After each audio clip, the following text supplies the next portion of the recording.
van a indicar una activación de las vías inflamatorias en la obesidad.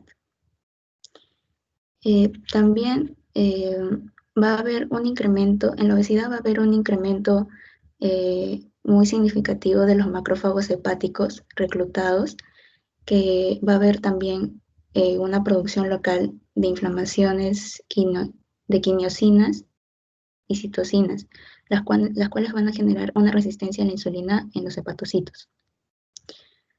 Por otra parte, también Yukinori Koyama y David Brenner van a ver la conexión entre la obesidad, la diabetes, la inflamación hepática en cuanto al desarrollo a la enfermedad del hígado graso no alcohólico y que progrese a una hepatitis no alcohólica por una activación secuencial de la inflamación y fibrosis. Siguiente, por favor.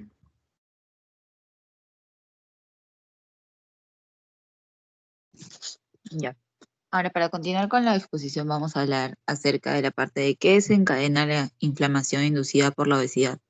Sabemos que en la obesidad se da el aumento de la inflamación de marcadores tanto en el hígado como en el tejido adiposo, en el músculo esquelético, en el páncreas y en el cerebro. Y en este artículo nos mencionan diversos mecanismos por los cuales cómo se va a dar la inflamación inducida por la obesidad, ¿no? En este caso, se han hecho numerosos estudios y mecanismos en modelos de roedores para ver cómo evoluciona la obesidad con respecto a la dietética y genética, y se presenta que hay una mayor permeabilidad intestinal, lo que permite un mayor ingreso de lipopolisacáridos, y estos inician la inflamación mediante una cascada, activando receptores de reconocimiento de patrones, que son los PRR, como los TLR4 en los adipocitos.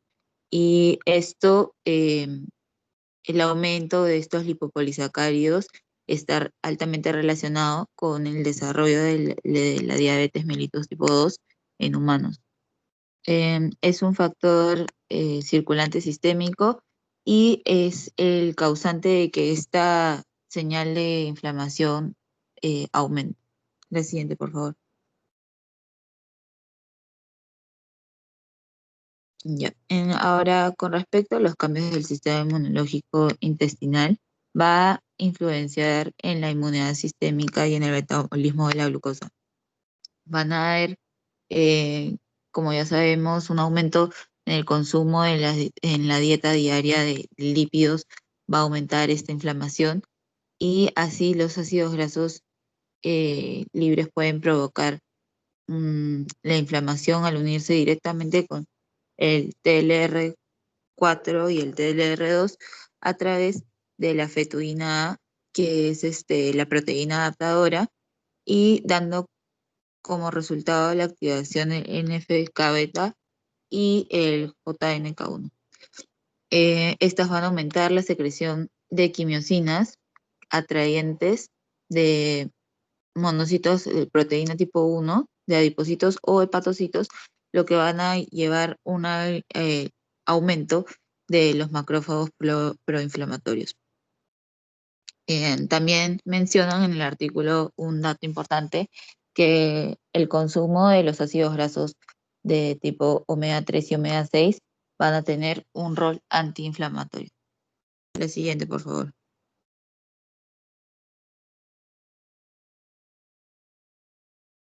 Ya.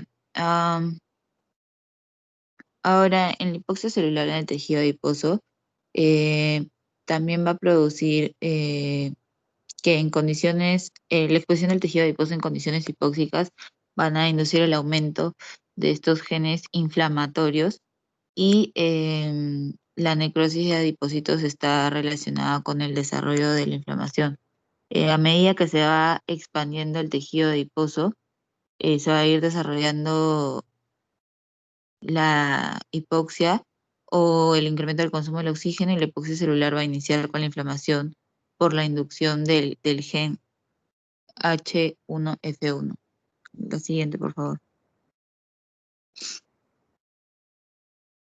Ahora, con respecto al estrés mecánico en el adipocito, los adipocitos van a interactuar con la matriz extracelular a través de las vías de diferenciación y expansión en respuesta a la obesidad y van a provocar tensiones mecánicas. Entonces, va a tener un impacto en la síntesis de, de lípidos y también va a estar involucrado el almacenamiento y el metabolismo energético. La siguiente, por favor.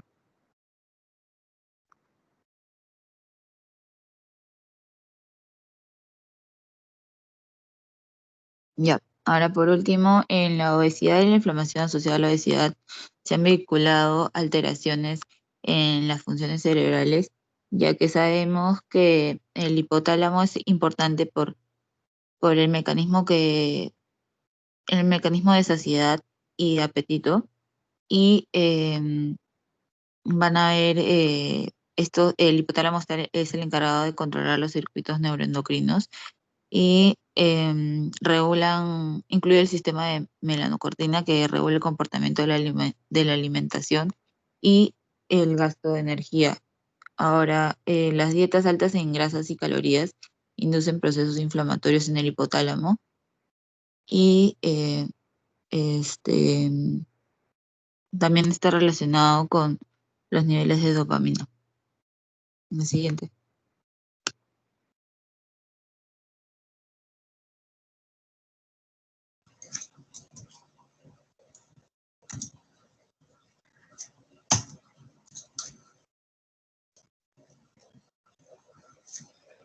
Ahora,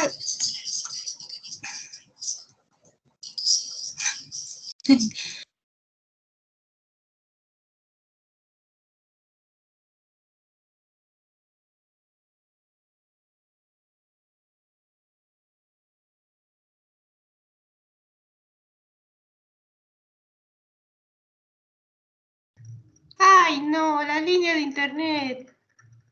¿Qué pasó? Creo que se les fue la línea. no, ahorita lo conecto de nuevo, un ratito. Ok. Disculpe. De un minuto al grupo.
Ya se ve nuevamente.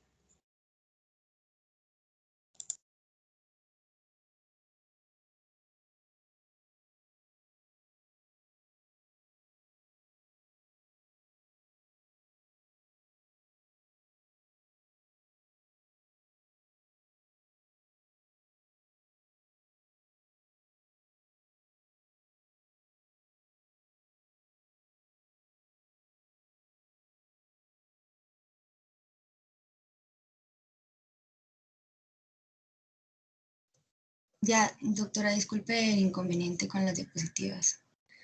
Bueno, ahora corresponde el punto de los mecanismos de inflamación inducidos en la resistencia. Según lo comprendido con el artículo, la resistencia a la insulina puede producirse por diversos factores que de alguna forma van a ser capaces de poder interferir o modificar alguna de las moléculas que están implicadas en esta vía. Entonces, en cuanto a la inflamación, esta está directamente asociada con la resistencia a la insulina y la expansión del tejido adiposo no solo va a aumentar el grado de infiltración de los macrófagos del tejido adiposo, sino que también va a provocar un cambio en la polarización de los macrófagos, como ya lo habíamos escuchado, ¿no? de un tipo M2 que va a ser secretor antiinflamatorio a un tipo M1 con un secretor proinflamatorio.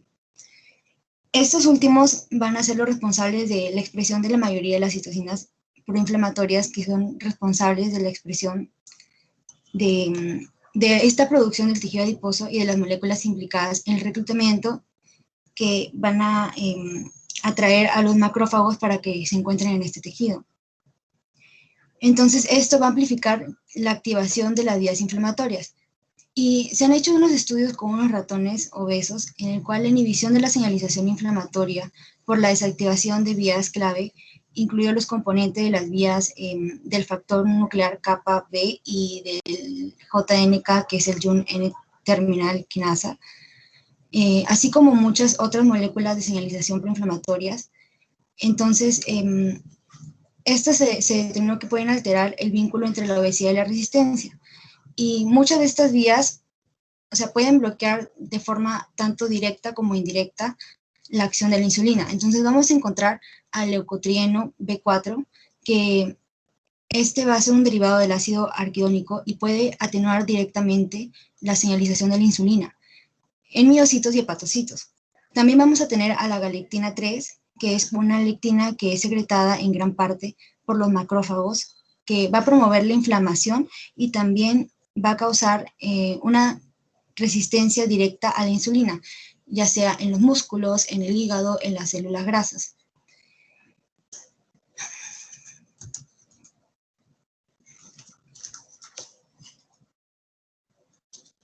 Por otro lado, vamos a encontrar que las citocinas proinflamatorias, como el factor de necrosis tumoral alfa, estas van a ser secretadas por los macrófagos M1 del tejido adiposo y van a estimular la fosforilación de la serina de IRS1, que es el sustrato receptor de insulina 1, y producen defectos en la actividad de la tirosina quinasa del receptor de insulina, y a su vez van a disminuir la actividad de este sustrato receptor de insulina 1 y de una enzima que es el fosfoinositol 3 quinasa. De tal manera van a inhibir de esta forma la vía de señalización de la insulina. Bueno, también se ha demostrado que los ácidos grasos tienen un papel indirecto en el que actúan como precursores de ceramidas y de esfingolípidos, y tienen acciones inhibitorias sobre la acción de la insulina. Entonces, estos efectos posteriores de la activación de los receptores de reconocimiento de patrones van a incluir la regulación de especies de lípidos intracelulares inflamatorios, como son estas ceramidas, y los esfingolípidos. Entonces, la inhibición de la producción de las ceramidas va a bloquear la capacidad de estos ácidos grasos saturados para poder inducir la resistencia a la insulina. Así, muchas de estas señales inflamatorias se van a producir por la obesidad y llegan a tener un fin que va a ser el de activar las serinas quinasas que bloquean de forma directa la acción de la insulina. Por ejemplo, estaba la vía de la Junc N-terminal quinasa y quizás otras quinasas activadas que por estrés pueden inhibir esta señalización del receptor de la insulina, induciendo la fosforilación de la serina y la treonina, de los sustratos del receptor de insulina.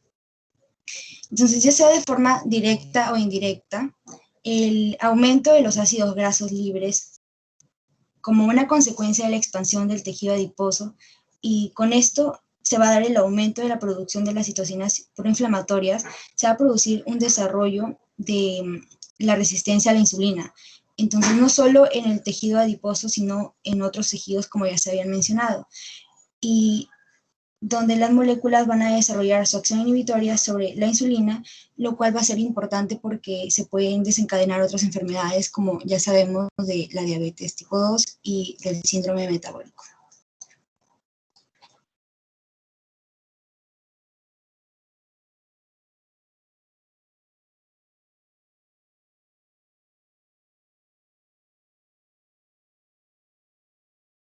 Ya, ahora vamos a hablar acerca de la inflamación, cómo puede contribuir a- al tejido de remodelación como respuesta adaptativa a la sobrenutrición.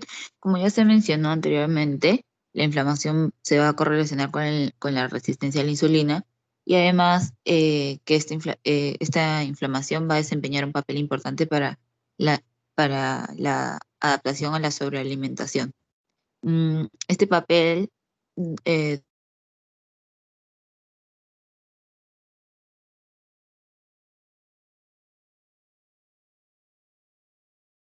Tu audio.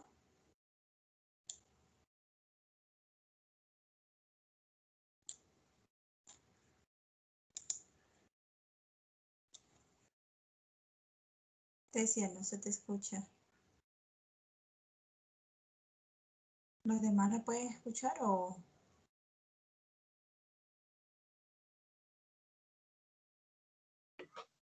No, doctora, tampoco logro escucharlo. Ok. ¿Alguien de su grupo, por favor? ¿se me puede escuchar? Ahora sí, Tesia. Algo pasó con tu Ya. micrófono.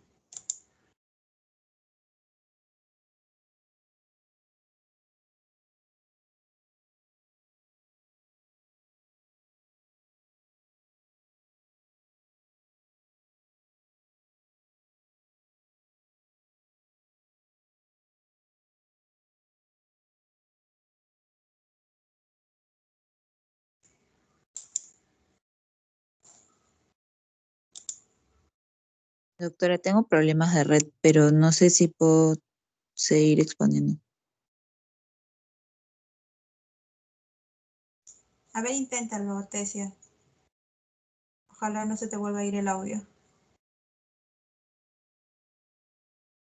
Si no se puede, dale pase a tu compañera.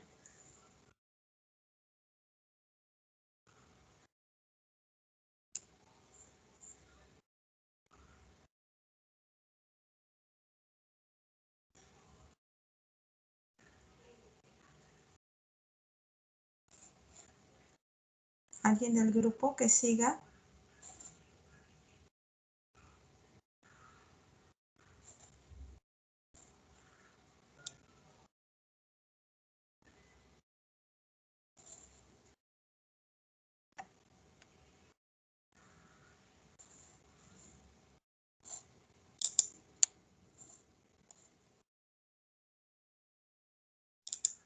Mari Carmen Ceballos.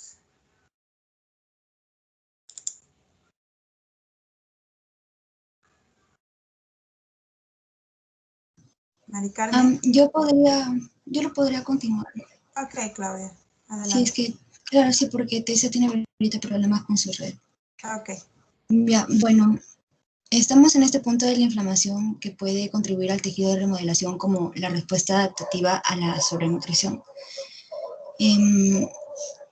La expansión del tejido adiposo va a impedir el depósito ectópico de lípidos en nuestros tejidos y requiere tanto de adipogénesis como de angiogénesis. Esto para que pueda adaptarse, ¿no? Entonces las células endoteliales apoyan la expansión permitiendo el intercambio de nutrientes. Y bueno, Philip Scherer menciona, ¿no?, que se examinan las interacciones entre la inflamación, la angiogénesis y la fibrosis. La angiogénesis media la entrega de nutrientes y va a permitir este intercambio entre la sangre, la linfa y el tejido. Y bueno, entonces, digamos que de alguna forma se va a poder adaptar nuestro tejido.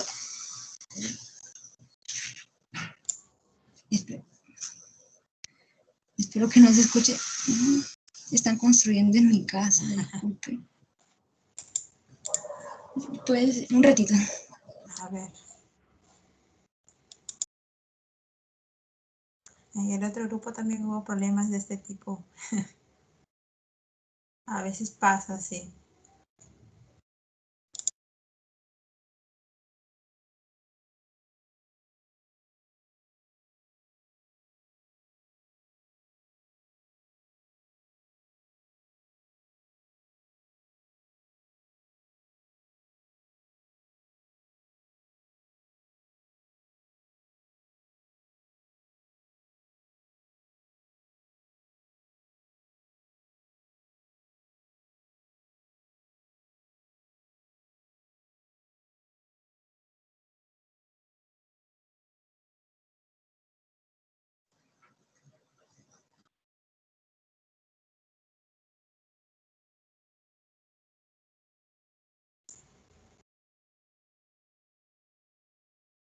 A ver, chicos, ¿ya se pudo arreglar el problema?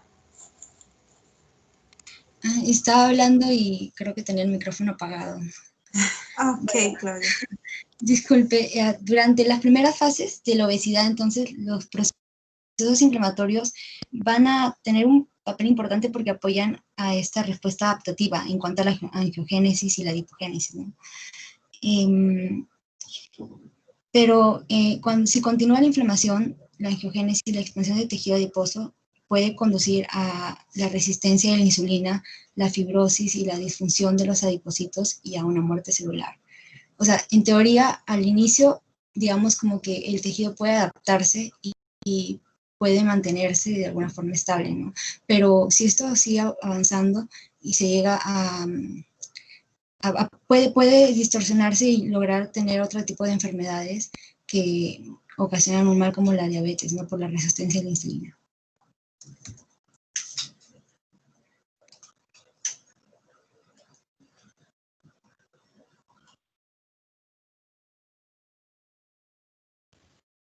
Para terminar, expondré las conclusiones. La respuesta inflamatoria de la obesidad se parece a las respuestas inflamatorias de las otras enfermedades inflamatorias crónicas, lo que sugiere que el desencadenante inicial de la inflamación metabólica sea la alteración de la homeostasis energética, lo que produciría una respuesta inicial adaptativa. La respuesta adaptativa, con el tiempo, se puede transformar en una mala adaptación y eso trae como consecuencia una falla en la resolución de la respuesta inicial de la lesión. Ahora se sabe que un programa inflamatorio se activa temprano en la expansión adiposa y durante la obesidad crónica, sesgando así permanentemente el sistema inmunológico hacia un fenotipo proinflamatorio. En consecuencia, se puede inducir la influencia recíproca de la obesidad y la inflamación.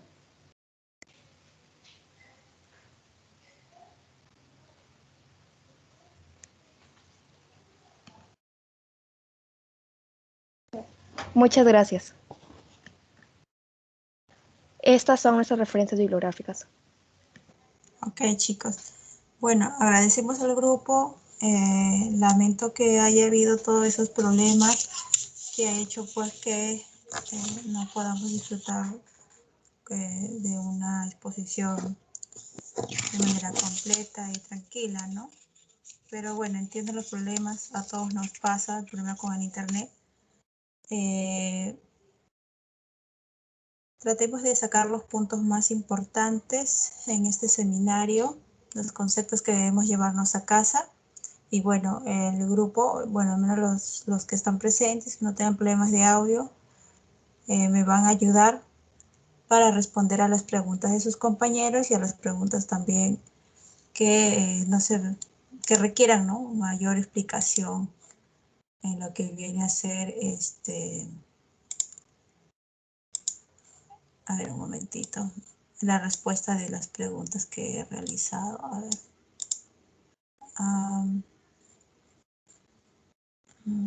Voy a compartirles pantalla. Deja de compartir pantalla, por favor, para que yo pueda compartir.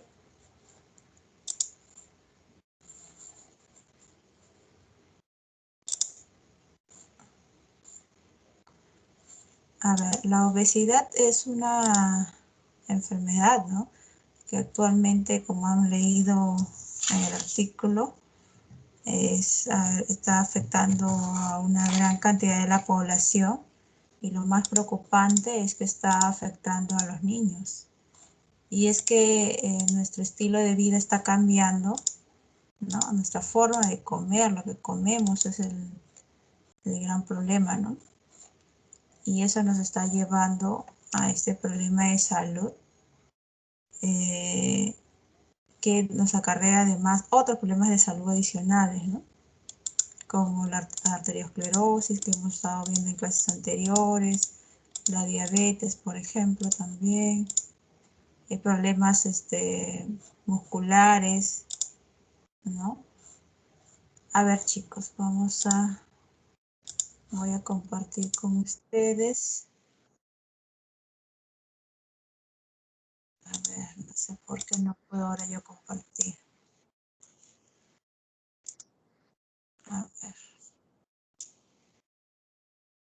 Está cargando, denme un segundo. A ver.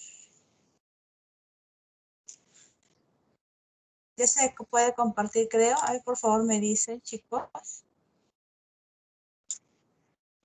Sí, doctora, ahí está. Ok, genial. Por favor, ingresen.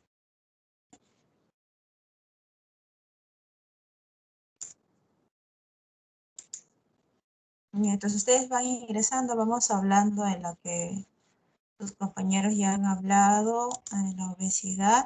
Vamos a ir reforzando algunas cosas, ¿no? En la obesidad, cómo se guarda el exceso de comida, ¿no?, que ingerimos en el tejido adiposo, ¿no?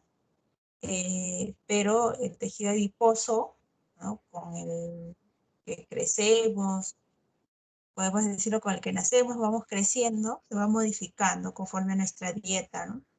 Entonces, en la obesidad lo que se va a dar es un incremento del tamaño del tejido adiposo, ¿no? ¿Por qué? Por un acúmulo de ácidos grasos. ¿Y en qué forma se van a acumular estos ácidos grasos? En forma de triglicéridos, ¿no? El problema es que va a llegar un momento en el que ya no se puede, el adipocito, la célula adiposa, ya no se puede hipertrofiar más, ya no se puede agrandar más, ya no puede contener más triglicéridos. Y entonces empieza a formar nuevos adipocitos. Es decir, aparte de hipertrofia, es decir, unos adipocitos grandes, va a haber un fenómeno de hiperplasia adipositaria. O sea, el tejido adiposo va a sufrir dos procesos, ¿no?, que son signos de lesión celular, que ustedes han llevado en patología general en los capítulos, ¿no? Cuando hablaban de lesión celular, forma de hipertrofia, forma de responder a esa hipertrofia, la hiperplasia. Entonces, la ganancia de peso que sufre una persona al hacerse obesa va a ser el resultado de estos dos fenómenos, la hiperplasia y la hipertrofia. Por eso es que, ¿qué usamos? ¿Qué indicador usamos para decir que alguien está obeso, o está con sobrepeso, o está dentro del peso esperado? Es el índice de masa corporal. Sin embargo, no sé si ustedes habrán visto cuando van a pesarse a las farmacias, por ejemplo, hay unas máquinas que además del peso te dicen que pongas tus manos en unas especies de asas que te puedes agarrar, y lo que mide ahí, ¿no?, lo que te da el resultado, además del índice de masa corporal, que solamente pues se saca con el peso y tu talla, además eso te brinda lo que viene a ser el porcentaje de grasa, ¿no?, que tienes. ¿Por qué? Porque es el porcentaje de grasa magra con respecto a tu masa musculoesquelética, es una medida un poco más específica que el índice de masa corporal simple.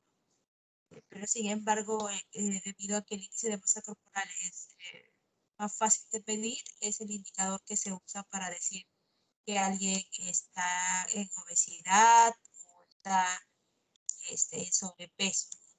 Es lo que se usa. Bueno, ¿y qué pasa pues con esos adipocitos que se han hipertrofiado y han sufrido además hiperplasia?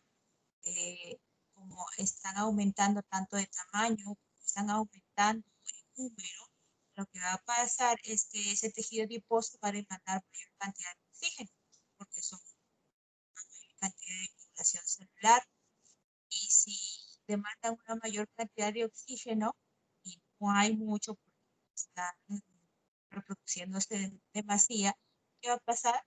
Muerte celular. Están en estado de hipoxia celular y algunos de ellos van a morir. ¿Qué pasa cuando muere una célula en nuestros tejidos? Vienen los macrófagos tisulares o los macrófagos también llamados de sanguíneos a llevarse el muertito, ¿cierto? ¿Qué va a pasar? Pues de que eso va a generar en lo que viene a ser la obesidad un grado de muy chico. Este se va pasando tiempo, solamente 3 del montón que son. A ver cuántos somos hoy día. Voy a ver una lista de asistencia. Traten de participar.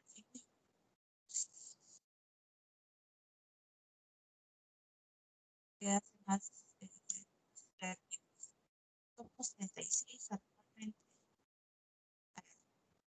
solamente 26 inscritos. Voy a empezar, chicos. El tema es obesidad e inflamación. Vamos a seguir explicando a medida que veamos las preguntas. De los siguientes, ¿qué mecanismo inmune es activado por la obesidad? ¿Qué mecanismo es activado por la obesidad? ¿Será la cascada de complemento? ¿Será el sistema 4? ¿Será el sistema inmune específico o será el sistema inmune innato?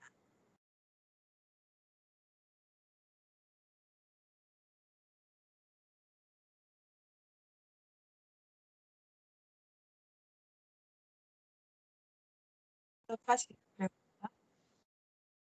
Muy bien, el sistema inmune innato. Ok, acá no tiene que ver pues la hipersensibilidad tipo 4, ¿no? No tiene que ver la cascada de complemento. A ver, vamos a ver a alguien del grupo. Tesia, ¿ya está bien tu micrófono? ¿Puedes hablar? Sí, doctora, creo. Eso, Ok, ¿se me escucha bien? genial. Sí, sí, te escucho bien, Tesia. A ver, Ya. ¿puedes comentarnos, por favor, esta pregunta?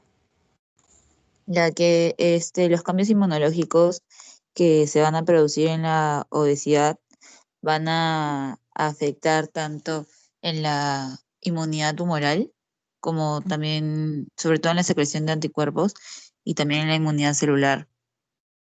Y va a haber proliferación de linfocitos y el recuento de leucocitos creo que también es importante. Ya, Eh, ¿cuál es la diferencia entre el sistema inmune innato y el adaptativo? mm, ¿Por qué la respuesta es sistema inmune innato?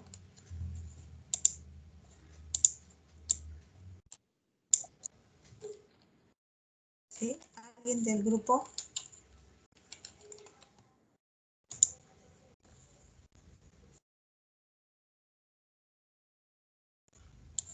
¿Nadie? ¿Llamo yo? A ver, Yo dime. creo que es porque, o sea, es capaz de poder responder ante estos patógenos, por así decirlo, o sea, desencadenar la inflamación por sus receptores de tipo TOL, el 4. Y como se veía, ¿no? Si había un aumento de los lipopolisacáridos en la circulación sistémica, entonces esto podría hacer que estos receptores tipo TOL comiencen a desencadenar una cascada para la inflamación como respuesta a esta obesidad. Y eso podría también llevar a que se dé una alteración, digamos, de la vía para la insulina, entonces se da la resistencia a la insulina. Ok.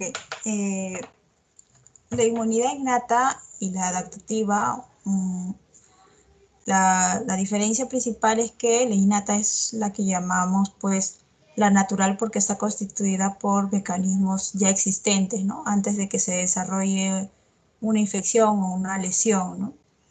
Y la respuesta es rápida, mientras que la inmunidad adaptativa es algo específico o adquirido para lo cual es necesario exponerte a algún agente infeccioso. Cuando revisen más artículos acerca de la obesidad e inflamación, van a ver que en algún punto también entra a tallar la inmunidad adaptativa, porque debido a que esta inflamación se cronifica, es que ya ciertos componentes de la inmunidad adaptativa van a empezar de la inmunidad adaptativa van a empezar a tallar, también van a empezar a actuar. Sin embargo, como vamos a ver en las siguientes preguntas y como ustedes también lo han explicado en su exposición, la célula fundamental aquí es el macrófago.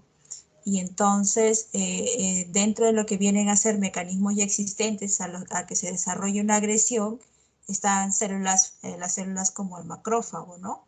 Que las tenemos como macrófagos tisulares, es decir, cuando hay una lesión celular, ya están allí, no necesitan ser llamados. Es una respuesta primaria, es una respuesta muy rápida. Entonces, es por eso que el sistema inmune acá que entra a tallar en esta inflamación inducida por la obesidad, viene a ser una inmunidad innata, porque los macrófagos son una de las primeras células que responde. Si bien después podemos ver a otras células, como por ejemplo los neutrófilos también, es el macrófago el principal, por así decirlo, actor en esta inflamación. ¿Ya? Entonces la inmunidad innata va a ser el tipo de mecanismo inmune que va a ser activado por la obesidad. Es lo que les estaba comentando mientras estaban ustedes ingresando al Kahoot, de que lo que va a pasar es que al haber mayor ingesta de nutrientes y no los estás usando, ese exceso se va a almacenar en tu tejido adiposo. Pero, ¿cómo es que se almacena? Se almacena dentro de los adipocitos. Los ácidos grasos se almacenan dentro de los adipocitos formando triglicéridos. Pero como es demasiado, van a empezar a hipertrofiarse, ¿ya? Y va a llegar un momento que ya no van a poderse hacer más grandes y van a empezar a reproducirse. Es decir, va a haber una hiperplasia. Y al haber tanto incremento de adipocitos, ya sea porque se hacen más grandes o porque son más en cantidad, va a haber un fenómeno hipóxico y van a empezar a morir adipocitos.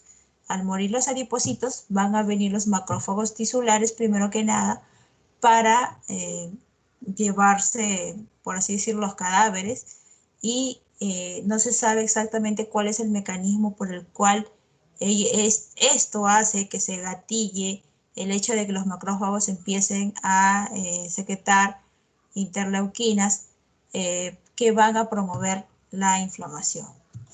¿Ok? Entonces, el mecanismo inmune acá activado por la obesidad viene a ser el sistema inmune innato. Siguiente. Muy bien. Segunda pregunta. ¿Es una célula clave para la generación de la inflamación en la obesidad?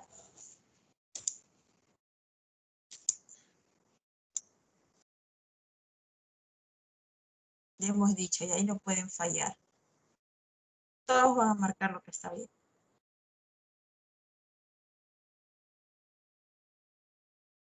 La célula más importante para generar la inflamación en la obesidad es...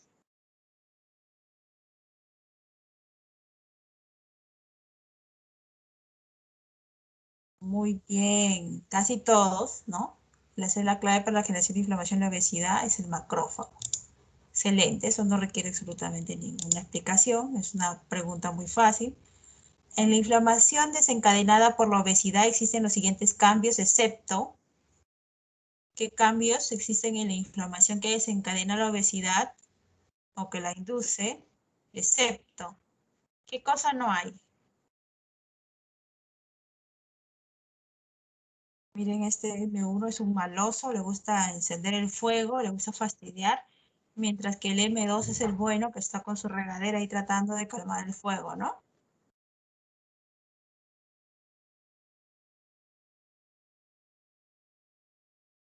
Excepto predominancia de macrófagos M2 sobre los M1.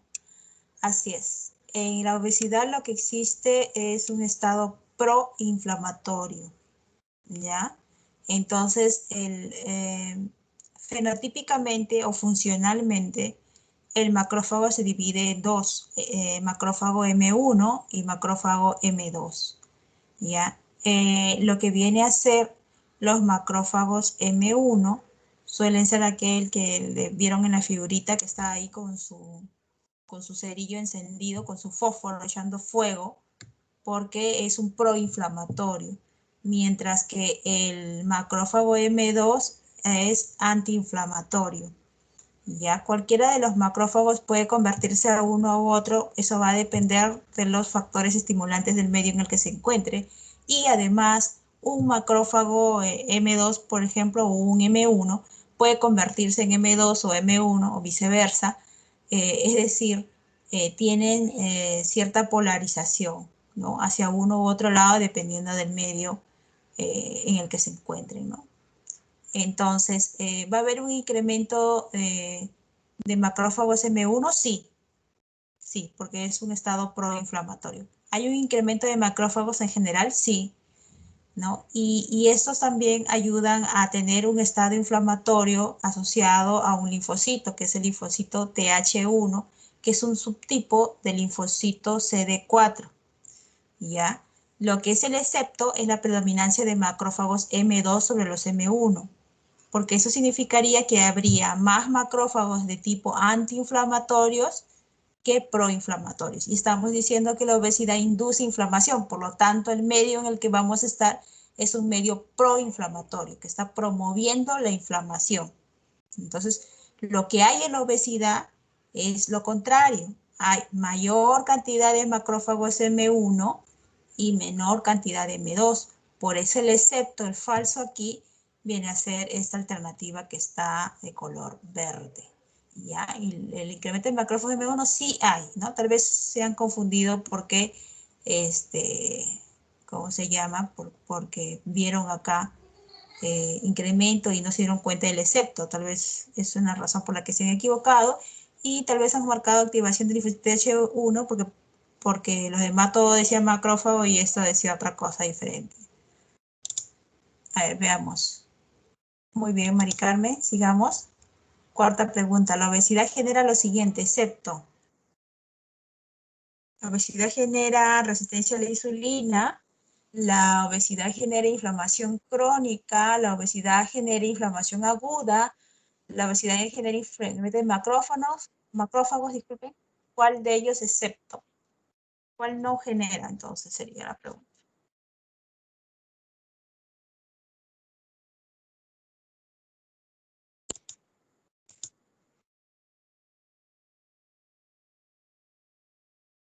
Muy bien, muy bien. No genera una inflamación aguda. Habíamos dicho que es un proceso crónico. Entonces genera una inflamación crónica. A ver, Mari Carmen. Sí, como decía en la lectura, lo que sí va a ocasionar es una inflamación crónica ¿Es debido una a sobrepeso. inflamación crónica severa, leve? No, ¿Estás de acuerdo, Tesia?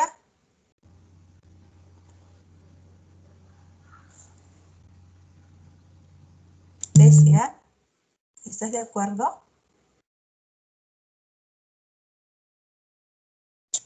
Está mal, creo que el audio de Tesia.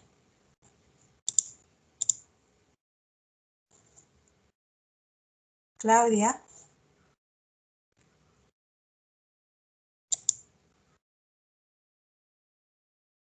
Claudia Chale, ¿está bien tu micrófono el tuyo? Sí, sí, doctora.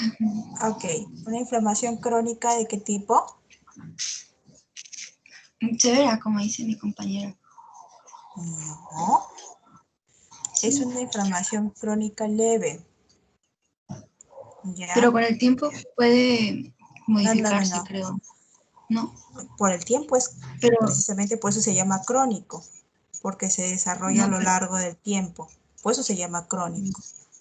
Si tú hablas en relación al tiempo, una inflamación es aguda o es crónica. Eso es en función del tiempo. Cuando hablamos de intensidad de inflamación, intensidad y filtrado inflamatorio, nosotros hablamos de leve, moderada y severa. ¿Ya? Eso es intensidad.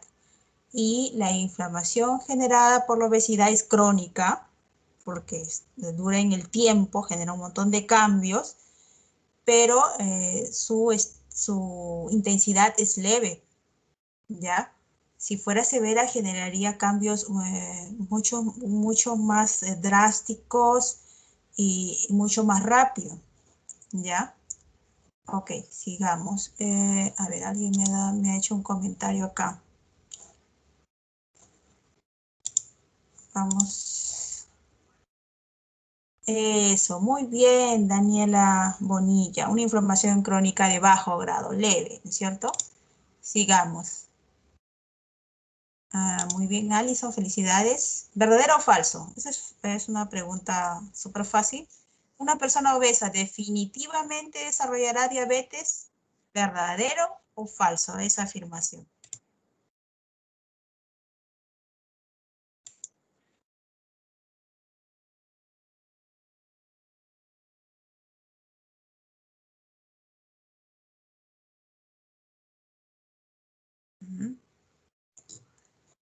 Ok, ha ganado el falso, lo cual está bien, pero hay quienes han contestado que eso es verdadero. A ver, Valeria.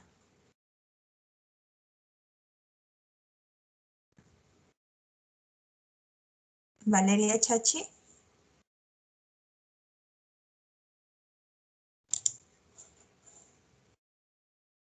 ¿Está?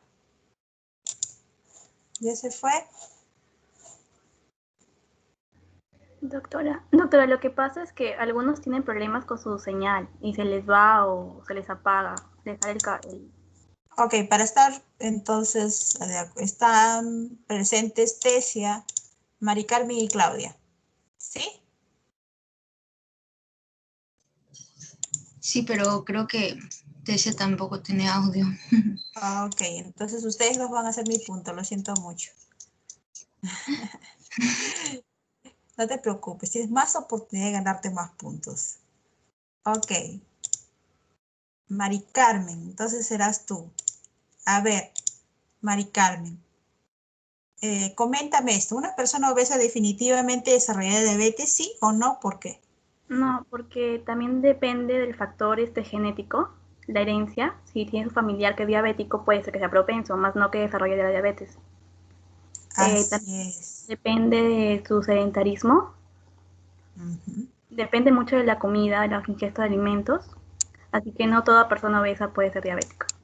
Puede ser propensa, sí, pero no que tenga diabetes. Dime, ¿y si llegara a ser diabetes, diabetes de qué tipo hace generalmente una persona obesa? Mellitus tipo 1, si no estoy... No, es la Tipo diabetes tipo 2. 2. Así es, Tipo tipo 2.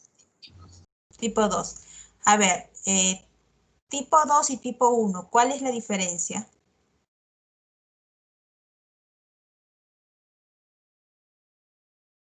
¿Quién me contesta? A ver, está alzando la mano Delia. Dime, Delia. La diabetes tipo 1, la diabetes tipo 2 es dependiente de insulina, creo, y la tipo 1 no. Ya. Doctora. Además, la tipo 1 es en niños generalmente. Ok. A ver, alguien más ha levantado la mano. Daniel. Ya, la diabetes tipo 1 es una enfermedad autoinmune que generalmente se da en niños. En cambio, la diabetes tipo 2 se desarrolla a lo largo de la vida y generalmente es, bueno, como primera instancia, tiene que haber una resistencia a la insulina para poder desarrollar la diabetes tipo 2, que sería la última instancia que hay. Muy bien, Daniel. Muy bien. La diabetes relacionada a la obesidad es la diabetes tipo 2, por lo que acaba de decir Daniel. Porque para que haya la diabetes tipo 2, el factor de riesgo más importante es la resistencia a la insulina. Y la obesidad genera de forma secundaria resistencia a la insulina, ¿ya? Y debido a eso es que produce la diabetes tipo 2, mientras que la diabetes tipo 1 es una enfermedad de tipo autoinmune. Sí, dime, Tesia. ¿Está bien tu audio? ¿Qué pasó? Sí, que en la diabetes tipo 2 va a haber una insuficiente producción de insulina. En cambio, en la tipo 1 el cuerpo no produce insulina. Claro, en la diabetes tipo 1, como es una enfermedad autoinmune, nuestras células inflamatorias van a matar a las células beta del páncreas, ¿ya? Y entonces no va a haber células beta. Lo que no hay es células beta, porque como no hay células beta, Claro, entonces como no hay no se producción de produce la insulina. insulina. Y es una diabetes de tipo insulino dependiente, el tipo 1. Ese paciente generalmente es niño, generalmente es autoinmune a la enfermedad y va a requerir que le pongan insulina de frente. Mientras que en la diabetes tipo 2 son pacientes que pueden recibir fármacos orales, ¿ya? Antiglicémicos, y recién cuando estén en la última etapa, cuando ya no responden a estos fármacos, se puede usar insulina, pero no de primera mano, ¿ya? Entonces, esos conceptos hay que tenerlos claros. También el hecho de que se puede prevenir, o sea, la diabetes tipo 2 se puede prevenir porque está relacionado con la obesidad y en cambio la tipo 1 como es autoinmune no se puede prevenir. Así es, muy bien. Y el que tiene mayor componente genético es el tipo 1. Si bien, como también lo han dicho, no toda persona obesa hace diabetes tipo 2, ¿no? No toda persona diabética lo hace, también depende de otros factores, como el factor genético para tener diabetes tipo 2, pero diabetes tipo 1 también tiene un componente genético muy fuerte. Ok, sigamos entonces con la siguiente pregunta. Ya, entonces ya ha quedado claro. Alison, felicidades. Sexta pregunta. Son los principales tejidos afectados en la resistencia a la insulina, excepto, ¿cuál de ellos no está profundamente afectado en lo que viene a ser la resistencia a la insulina?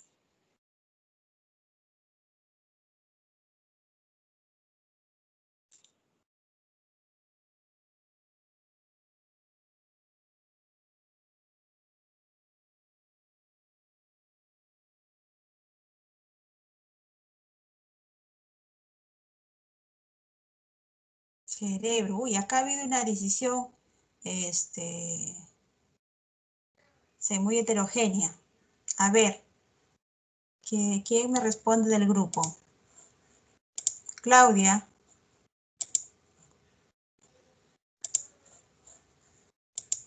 ¿Estás ahí, Claudia? Ya estamos como Sí, en sí. sección espiritista. ¿Estás ahí, Claudia? Disculpen, chicos, un poco de humor para alegrar la noche. Dime, Claudia, Bueno, ¿por en qué la realidad respuesta es esa? yo me confundí y no marqué cerebro porque yo sí pensé que era uno de los tejidos principales, ¿no? Por lo que afectaba también al hipotálamo y todo. La resistencia a la insulina, creo que en todos los 4 órganos los afectaba en su totalidad. ¿Qué Pero marcaste tú? Tengo curiosidad. yo marqué músculo esquelético Sí, porque pensé que los demás eran como que ya lo más fuerte, entonces puse músculo esquelético. Bueno. Te voy a decir algo que siempre le digo a mi hijo, ¿ya? Siempre le digo a mi hijo esto, le digo, cuando estés en un examen, ¿ya? La respuesta siempre está en la pregunta. ¿Ya? La respuesta siempre está en la pregunta. A ver, Claudia, léeme la pregunta. Por la palabra tejido. No. Son los principales tejidos afectados en la resistencia a la insulina, excepto. En la resistencia a la insulina, no en la inflamación desencadenada por la obesidad. Claro, el cerebro está afectado en lo que viene a ser la inflamación, ¿no es cierto? Sí, en teoría todos estos órganos, todos, pero... Así es, pero el músculo esquelético no estaba en lo que venía a ser la inflamación. Pero la pregunta no es de la inflamación generada por la obesidad, la pregunta es en la resistencia a la insulina. Y ustedes saben que la resistencia a la insulina es la condición en que la sensibilidad tisular, la sensibilidad de los tejidos a la insulina está reducida, ¿no es cierto? Y los tejidos o los órganos más importantes vienen a ser más afectados son el hepatocito. ¿Por qué? Porque pues tiene una función en lo que viene a ser la producción de la glucosa mediante la neoglucogénesis, la célula del páncreas también, porque tiene que ver en la función de la insulina, también está incluida lo que viene a ser la célula muscular. ¿Por qué? Porque es la que consume glucosa en la medida que la insulina permite la entrada de la glucosa. Es un medio de desgaste de glucosa. Entonces, en los tejidos más afectados y que tienen que ver en lo que es la resistencia a la insulina, vamos a encontrar el tejido adiposo, obviamente, al hepatocito, a la célula muscular, podemos encontrar las células beta del páncreas, pero pues el cerebro no. El cerebro sí está, por así decirlo, dañado, afectado en lo que viene a ser la inflamación generada por la obesidad. Pero la pregunta aquí es acerca de la resistencia a la insulina. ¿Ya? Por eso que la respuesta está en la pregunta. Está fácil, ¿eh? Sigamos. Muy bien, Alison. Última pregunta, chicos. Son mecanismos implicados en la inflamación inducida por la obesidad, excepto.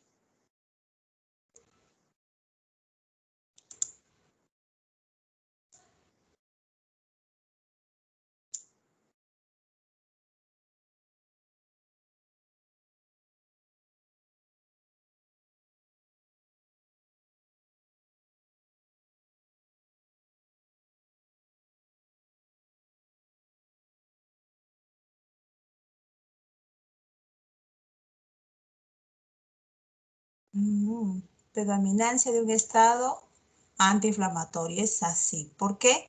Porque la obesidad lo que genera es una inflamación, por lo tanto, el estado en el que se va a encontrar el cuerpo es un estado proinflamatorio, es decir, que favorece la inflamación. Por eso acá el excepto es que está en un estado de antiinflamatorio. Ok, mecanismos implicados en inflamación, los lipopolisacáridos, sí, eso lo dijeron en su exposición. ¿Verdad, Tesia? Tesia, ¿estás ahí? ¿Sí? Nada. Ya vamos a llamar a otro espíritu chocarrero. Mari Carmen.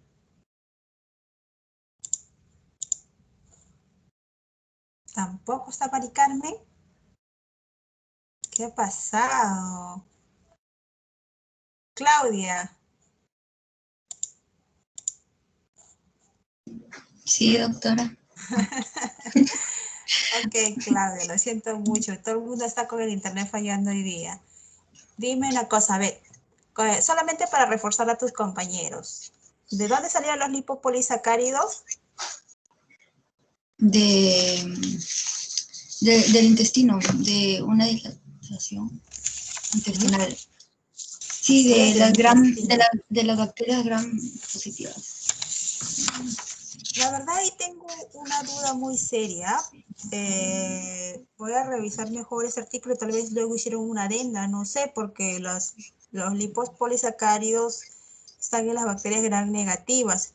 Esa parte me ha generado una confusión acá, pero la voy a buscar. Voy a buscar esa referencia en la que están haciendo aquí. Pero sí, ¿no? Está liberado porque está incrementada la permeabilidad intestinal, ¿no? Y entonces hay incremento de lipopolisacáridos, que es, por decirlo, un desencadenante, Van a ser como dicen, captados por un los efecto de disparo, ¿no? PRRs. Para la inflamación. Ok, ¿cómo está alterada la función cerebral? Por el hipotálamo. Así es. ¿Qué cosa hay ahí? Inflamación. Ajá. ¿Y eso qué hace? Que se altera, o sea, es el centro del hambre, de la comida, entonces como que comienza a distorsionarse, pues entonces quieres comer más y más y más. Así es el cerebro del gordo que le dicen, ¿no? Tienes mente de gordo, mente de obeso, te dicen, ¿no? O sea, es un término algo médico, científico, lo pueden leer, incluso pongan esa frase en internet y la van a encontrar, es que el cerebro se modifica. Incluso cuando ya comes, también quieres seguir comiendo después y por eso no puedes parar. Así es, porque en realidad cuando uno come, lo que se llena no es el estómago, lo que se llena es el cerebro. Tu cerebro te da la señal de que tú ya estás lleno.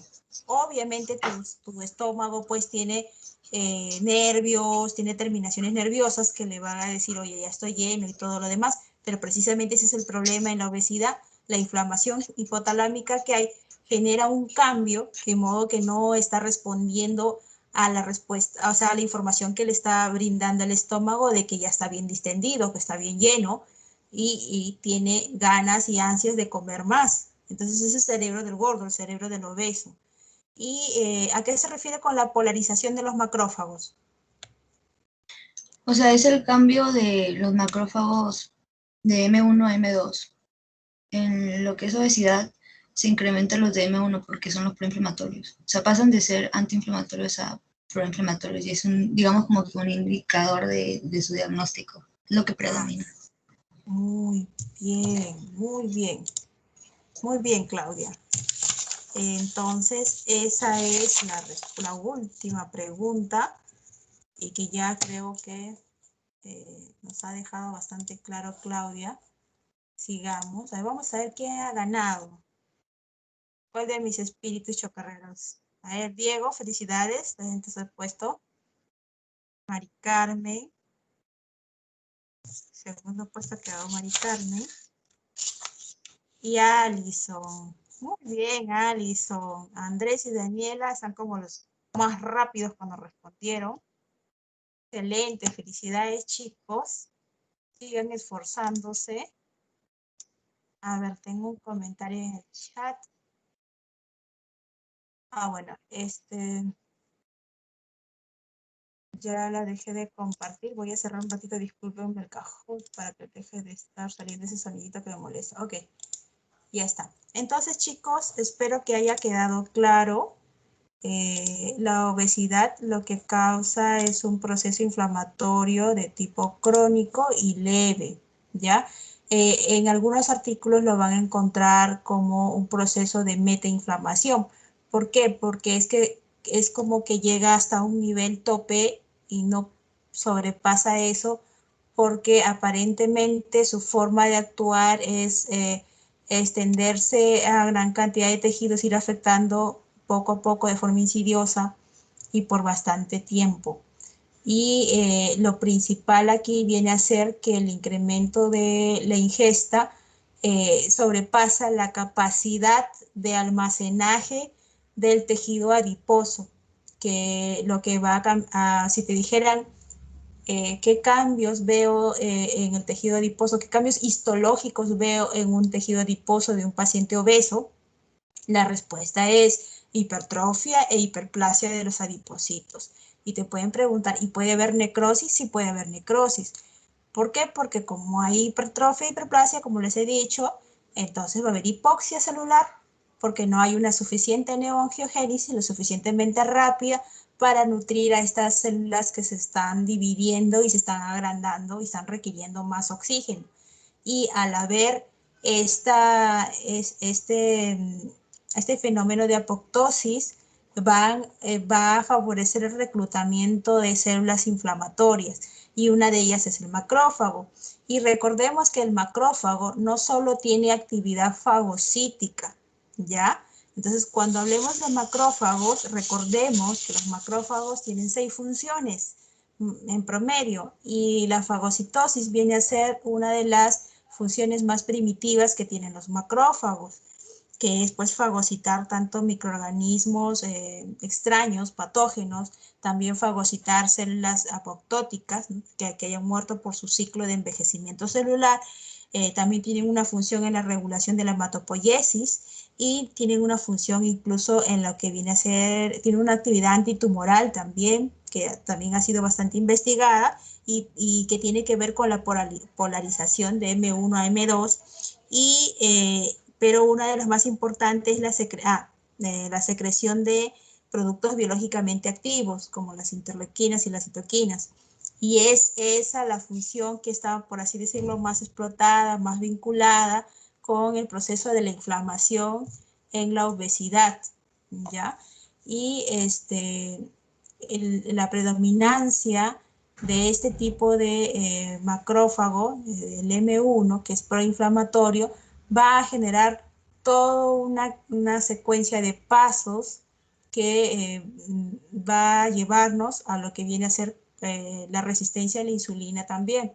Entonces, las células beta del páncreas, lo que va a pasar con las células beta del páncreas y que puede llevarte a la diabetes, es que las células beta del páncreas al principio van a tratar de producir más insulina para compensar el hecho de que no estén entrando glucosa a los tejidos, porque la resistencia a la insulina lo que significa es que tú puedes estar comiendo, la glucosa en sangre aumenta, pero sin embargo tus tejidos no la están captando.